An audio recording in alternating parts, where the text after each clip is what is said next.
हमारा main target और focus ये है कि साद रिजवी साहब के साथ हमारा अलायंस मुकम्मल हो जाए तो अल्लाह के फजल करम से देवबंदी अहले हदीस और बरेलवी पंजाब के अंदर एक बहुत बड़ा सियासी इत्तेहाद बना के इन सेकुलर पार्टीज़ को यहाँ से फरार करवा। अगर तो तहरीक लब्बैक के उलमा ने वहाँ पे अवाम को कंट्रोल किया तो उनके ऊपर मुकदमा नहीं होने चाहिए। अगर उनके ऊपर मुकदमा हैं तो ये ज्यादती है। एक खास कल्चर है ये मसीही बरादरी के दिमाग में बाहर का वीज़ा कुरान जलाना नहीं है, बाहर का वीज़ा तो हिने रसालत नहीं है। ये बड़ा सेंसिटिव मामला, ये बड़ा हसासियत वाला मामला, मुसलमान इसके ऊपर एजिटेट होते हैं। अस्सलाम वालेकुम नाज़रीन, मैं हूँ आपका मेज़बान आसिफ अली और आप देख रहे हैं नूर पाकिस्तान।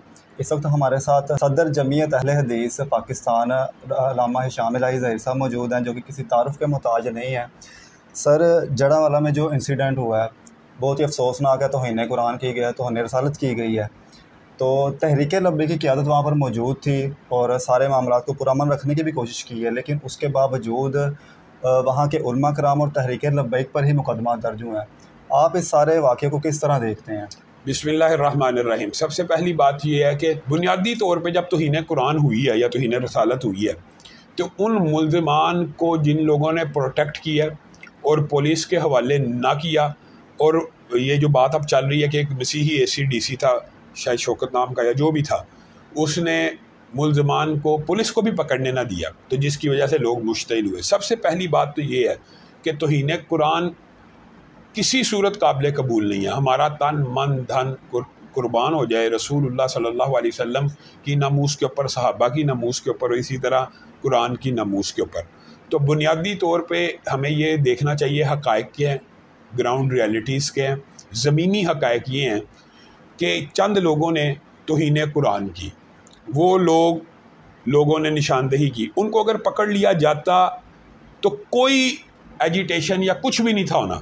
तो पहली गलती संगीन नौइयत की ये है कि उनको फिलफोर पकड़ा ना गया। दूसरी बात, जहाँ तक आपने ये बात की है कि तहरीक लब्बैक और दूसरी जमातों के उलमा ने, मैं तो समझता हूँ पूरे पाकिस्तान के उलमा ने यक ज़ुबान होकर इस बात का ऐलान किया है कि किसी भी सूरत कानून को इस तरह हाथ में नहीं लेना। मिसाल दे रहा हूँ, 2 बंदों ने तौहीन की है तो क्या उनका बाप इस तौहीन का ज़िम्मेदार है? नहीं। क्या उनका भाई ज़िम्मेदार है? जो बंदा तौहीन करता है सिर्फ वो बंदा ज़िम्मेदार होता है। तो क्या उन्होंने तौहीन की तो क्या उनका गिरजा ज़िम्मेदार है जो उसके गिरजे को जला दिया जाए? तौहीन होना बहुत गलत अमल है, बहुत गलत अमल है, लेकिन जो गिरजा जलाना क्या वो सही अमल है? किसी सूरत सही अमल नहीं है। तो जो अभी हक़ाइक़ मालूम होते चले जा रहे हैं, अगर तो तहरीक लब्बैक के उलमा ने वहाँ पे अवाम को कंट्रोल किया तो उनके ऊपर मुकदमा नहीं होना चाहिए। लेकिन मुझे जो इतला रात को इंतज़ामिया के साथ गुफ्त शनीद के बाद पता लगी है कि एक बंदा ऐसा भी था जिसने मस्जिद के स्पीकर से ऐलान किया। तो अब मुझे और आपको इंसाफ का साथ देना है, चाहे वो अहले हदीस है, चाहे वो देवबंदी है, चाहे वो बरेलवी है। अगर उसने मस्जिद के स्पीकर से ऐलान करके कहा है कि गिरजों को जला दो और ऐसे कर दो, वो मुजरम है, वो इसका मुजरम है। मैं तो फिर भी अल्लाह का शुक्र अदा करता हूँ कि इस सानहे में कोई कीमती जान नहीं गई। अगर कोई जान चली जाती तो ये इसका इम्पेक्ट बहुत बड़ा हो जाता।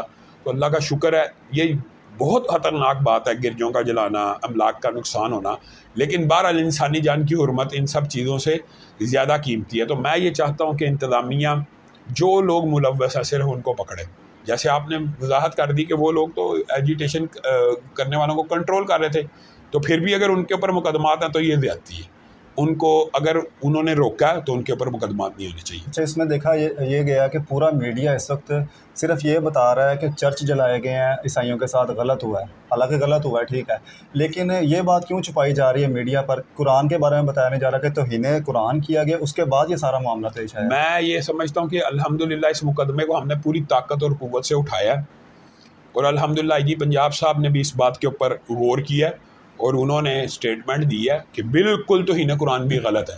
तो मैं ये समझता हूँ कि हायर रैंक पंजाब का तो IG है ना, पुलिस का, इंतज़ामिया का, तो अगर उन्होंने हमारे इस एजिटेशन को कबूल किया कि आप क्यों छुपा रहे हैं, चर्च जलाना, गिराव जलाव करना गलत है, हम सब आपके साथ हैं, लेकिन आप भी तो बयान दें कि कुरान जलाना गलत है। तो अल्हम्दुलिल्लाह उन्होंने स्टेटमेंट भी दी है और उन्होंने इस बात को कहा कि बिल्कुल तौहीन कुरान करने वालों को, बल्कि उन्होंने खुशखबरी भी मुसलमानों को सुना दी है कि उनको गिरफ़्तार कर लिया गया, वो जिनको बचाया जा रहा था। लेकिन अब मैं ये कहता हूँ कि आपने गिरफ़्तार कर लिया, शवाहिद मौजूद है, सैकड़ों गवाह मौजूद हैं, अब इन मुल्ज़िमों को करार वाकई सज़ा मिलनी चाहिए। ये ना हो कि जो एक ख़ास कल्चर है कि आसिया मलूना का एक ख़ास कल्चर है ये कि मसीही बरादरी के दिमाग में, नौजवानों के दिमाग में, मैं पादरियों से ये कहता हूँ कि उनको ये शऊर दें कि भाई बाहर का वीज़ा कुरान जलाना नहीं है, बाहर का वीज़ा तो हीने रसालत नहीं है। ये बड़ा सेंसिटिव मामला, ये बड़ा हसासियत वाला मामला, मुसलमान इसके ऊपर एजिटेट होते हैं, मुसलमान के जज्बात मजरू होते हैं। तो ये काम मैं ये समझता हूँ कि जिन्होंने लिबरल माफिया के, आप मेरे ख्याल में उनकी मिसाल इसलिए नहीं देनी चाहिए, कोई वाक़या हो या ना हो, उन्होंने इस्लाम के ख़िलाफ़ बोलना है।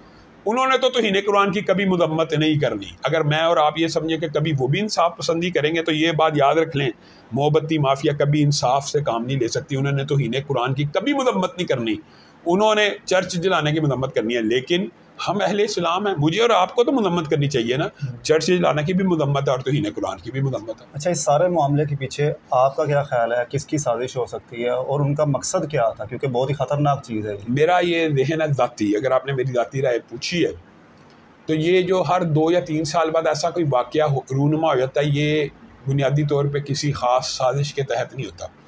ये एक नेचुरल रिएक्शन है मुसलमान का, जो होना नहीं चाहिए कानून हाथ में लेने का। लेकिन अगर आप कुरान जलाते हुए किसी को देख लेंगे, तौहीन के, आप एक बंदा खड़ा है, वो कुरान की तौहीन कर रहा है और उसके ऊपर पाँव रख रहा है, हर गैरतमंद मुसलमान उसको रोकेगा, उसको टोकेगा और उसको गिरफ्तार और कानून के हवाले कर। मैं ये कहता हूँ ये अल्लाह का शुक्र ये है कि अवाम को अवेयरनेस आ गई है। उन लोगों ने भी उन मुल्ज़िमों को नहीं मारा, उन लोगों ने कहा इनको पुलिस के हवाले किया जाए। ये अवेयरनेस तो आ गई ना माशरे में। अब हम अगली स्टेज पे जा रहे हैं कि आपने खुद रिएक्शन नहीं देना, आपने पुलिस के ज़रिए काम करवाना। तो मैं ये समझता हूँ ये नेचुरल रिएक्शन था, ये साजिश नहीं थी। और इस रिएक्शन के ऊपर जलती में आग जिन लोगों ने डाली है, मैं IG पंजाब साहब से ये भी गुजारिश करता हूँ कि उनको भी पकड़ें, कि जिन लोगों ने उस पूरे मोब को मुश्तइल होने से रोकने की बजाय यानी उसको अंदर इग्निशन और पेट्रोल छिड़कने वाली बात की है और इनिशिएट किया यह सारा दंगा फसाद, किन लोगों ने किया है?